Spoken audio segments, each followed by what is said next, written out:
the United States, and it took a lot to settle things back down. This uprising was not for the love of Hennessy, but against the Italians, anti-Italians. And what you saw was riots in the city at that time against the Italian community. I really don't think they cared about their chief of police that much. The myth is that there was a trial in which justice was subverted by the mafia, and that the mafia was able to bribe jurors to coming up with a mistrial where they could not make a decision and acquit, actually, find some of them not guilty. That is what has been passed on for 100 years, that these men were guilty and that justice was subverted by the illegal activities of this so-called gang of Italian criminals that controlled crime in New Orleans. That is not true.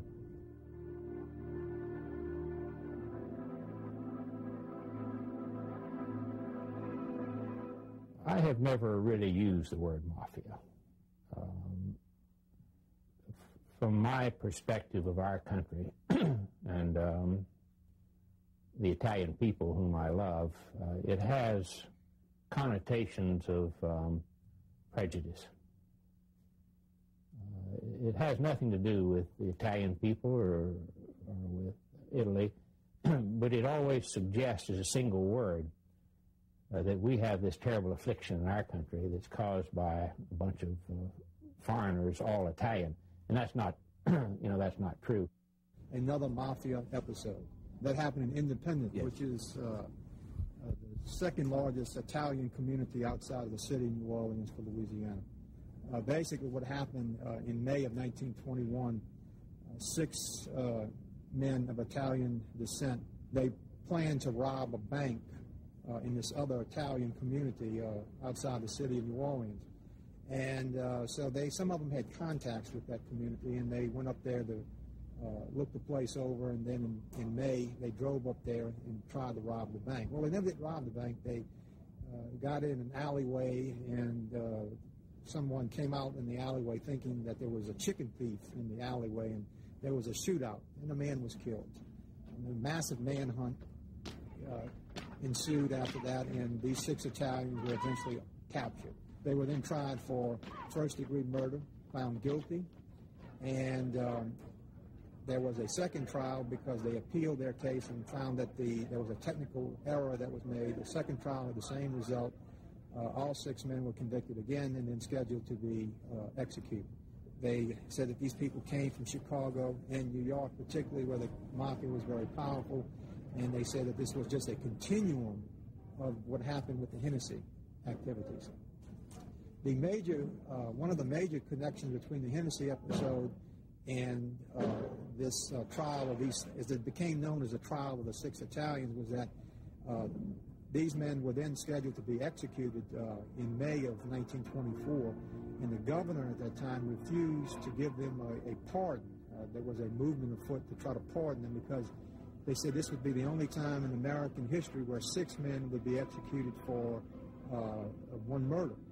And they did not, a lot of people did not want that to happen. The governor refused to pardon them. The governor at that time was John M. Parker. John M. Parker was 30 years earlier. He was one of the 4 major leaders who led the mob to storm the prison over the Hennessy episode and lynch 11 other Italians. There was a strong prejudice at the time in the trial. The trial basically was controlled by the Ku Klux Klan at that time. The judge, the district attorney, the sheriff, and some of the jurors were all Klan members, which, you know, the Ku Klux Klan was no lover of any immigrant, let alone Italians, Catholics, anyone that was different from them.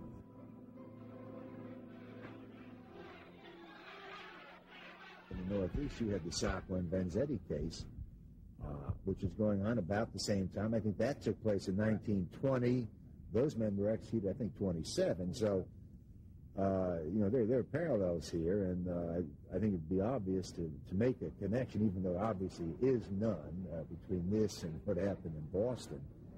But it was people argue that the reason for executing Sacco and Vanzetti was their radicalism and anarchism connected with being Italian. Help the persecuted and the victim because they are your better friends. With these words, Nicola Sacco finished a last letter to his son Dante, written just moments before he and Bartolomeo Vanzetti were executed in the electric chair at Massachusetts State Prison in August of 1927. The two Italian immigrants were laborers with anarchist sympathies when they were arrested 7 years earlier for a murder committed during a robbery in a Brockton, Massachusetts shoe factory. After having spent 7 long years in prison, perfecting their English while attempting in vain to prove their innocence, the two Italian anarchists were sentenced to die amid the widespread protests of the American public. Official response from the FBI and police to these protests were brutal beatings and group arrests of many individuals sympathetic to the defendants. Subsequent investigations into the trial transcripts have demonstrated that the only crime Mr. Sacco and Mr. Vanzetti were guilty of were being anarchists and being Italian. Serious political repercussions on account of these events are predicted for the near future. The proof of the pudding is when Sacco got on the train with his partner, they were going home, they said, these are the two Italians that did it, and all they had to say was, did this Italian is good morning. He'd say, hey, how you? He'd say yes to anything because he didn't know what they were talking about. And in the meantime, they got killed over this. Is this not true? Well, of course. Whether it happens to 2 or 2,000, it's the same thing. When you don't understand, you nod at the wrong time. How do they know? You know, they don't know if you're making fun of them or what. They're trying to be friendly, and you got them scared because they don't know what you're going to do to them. They had fear in Italy, in Europe. That's what they left there to come here for, to raise their kids. I think it's a reflection of what I call demonization. Our country is very good at demonizing people. I mean, think of Noriega in Panama and how we make him subhuman, or Saddam Hussein in Iraq. And constant repetition. You take a person like Meyer Lansky, who's a very dangerous, violent, and unprincipled sort of person. He's glorified. I mean, in Israel they have what they call the Meyer Lansky law. And the Meyer Lansky law says that no Israeli will be extradited to the United States. We just don't do that. I mean, we take care of our own problems and our own people. So I think you think of Bugsy Siegel and people like that, they're almost shown as comic character bit players in the organized crime picture.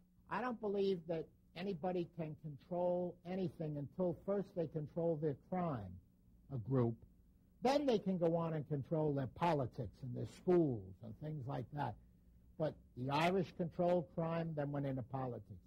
The Jews came here from Eastern Europe. They controlled their crime, although they like not to admit it now.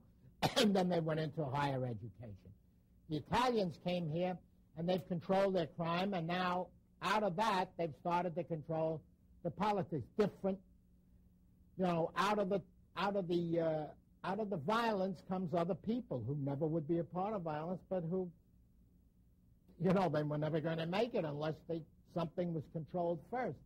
It's very important for the well-being of people who think they are moral to believe that the criminal is different from them.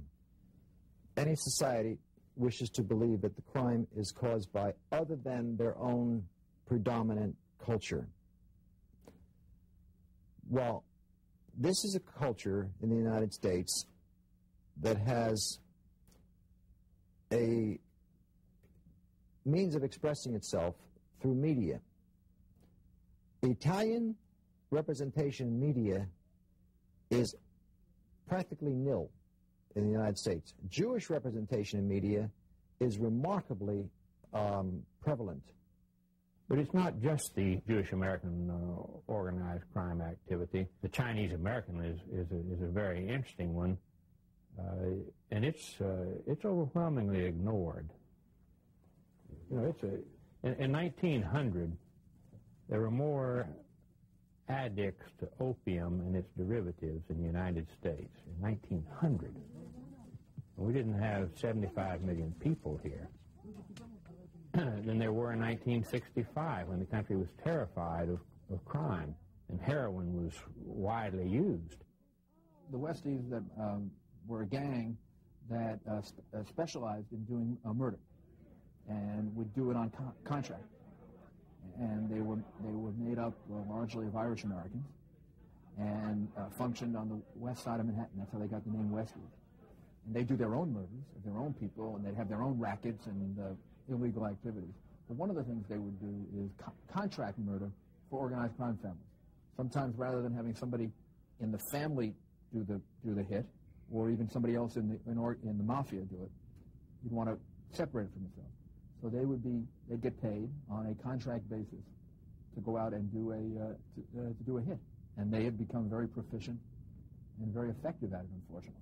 The mafia really was not doing anything but following a kind of American tradition. American tradition. Of course, in following that American tradition, they're not going to be accepted for doing that. They're going to be rather ridiculed. The mafia is ridiculed for being violent, as if we don't have an inherently violent culture. I mean, it's not exactly a land of social workers. We love wealth. We absolutely love wealth. It's our immorality, it's our character flaw that makes us love this wealth. It's not, it's not limited to the romantic figures as they're portrayed in organized crime. Take a person like Michael Milken and junk bonds. I mean, when someone says junk bonds, you have to wonder if you really want them. You don't like junk, do you? But here's a man who made $600 million in a year. $600 million in a year as a junk bond expert. And we glorify him. I mean, take a Donald Trump. And until Donald Trump failed, people worshipped Donald Trump. But I don't think he had a moral bone in his body. I never saw it if he did. But the reality was there. It was very, very strong. And the thing about the mafia that does remain unique in America is it was the one group that was able to penetrate almost every aspect of our society, able to penetrate politics, business, labor unions.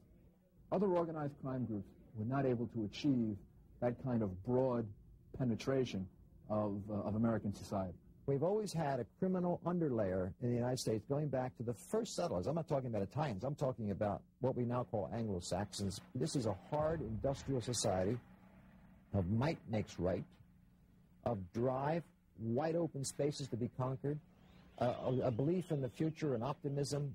Of course, robber barons were heroes. The robber barons were really the forebears of great American families. Harriman, Rockefeller, Vanderbilt are all gangsters. Carnegie, gangsters. I mean, we don't call them gangsters. They don't call themselves gangsters. You know, they're founding fathers, but founding fathers can be godfathers. You know, there's not a lot of difference. There is this pragmatism, there's this drive to achieve, there's this single-mindedness, and of course there's this killer mentality, or the criminal mentality that I say is inherent in the American settlement. Police! Police! Take one! Police! Get your hands up, man! Get him up! Get him up! Watch it over the way! Ain't no way you do! Shut up, goddammit!